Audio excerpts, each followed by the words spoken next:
4-5 জন বের হয়েছে, আমরা নিউজে যেটা দেখছি, টিভিতে দেখছি, দেখে আমরা আশাবাদী নিশ্চয়ই আছে। তার ঘর 3 রাস্তার মোড় থেকে ডিবি পরিচয় ধরে নিয়ে যায়।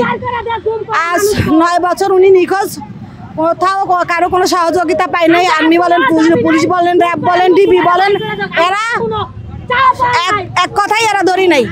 এখন যাওক, একটু 2-3 বছর আগে পিবিআইতে গেছি, এরা বলে পালাই গেছে পলাতক। একটা মানুষ সরকারি পোশাকধারী, সরকারি পোশাকে সরকারি কার্ড দেখায়, ডিবি আপনার পিকআপে করে তুলে নিয়ে যায়, সে নাকি পালাতক। এটা একটা কথা ভাই। আর পালাতকে বউ বাচ্চা সন্তান রেখে, ফ্যামিলি রেখে 9 বছর কি মানুষ পালাতক থাকে?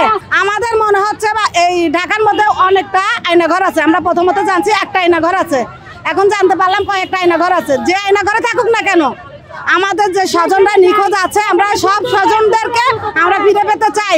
তাদেরকে যদি মেরে ফেলা হয়, এটা আমাদের বলে দিক, একটা ডেথ সার্টিফিকেট দিয়ে ফেলুক। আর যদি বলে যে জীবিত আছে, ছেড়ে দিক। মানুষ মার্ডার করলে, চুরি ডাকাতি করলে ভাই এত বছর শাস্তি হয় না। 9 বছর নিখোঁজ, ওই শাস্তি তো হয়ে গেছে। এখন আমাদের স্বজন আমরা ফিরে পেতে চাই। আর আয়নাঘরের যে ফুটেজগুলো আমরা দেখছি, যে ভিডিওগুলো আমরা দেখছি, বিরাস আছে, ভাত আছে, তারপর পাঞ্জাবি আছে, কোরআন শরীফ খোলা আছে। তাহলে এই মানুষগুলো কোথায়?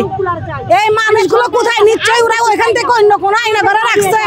এটা আমরা জানতে চাই যে কোন আয়নাঘরে রাখছে। আজকে আমরা 7 দিন পর্যন্ত ভাই আয়নাঘরের সামনে আমরা সব ভাই বোনরা বসে আছি।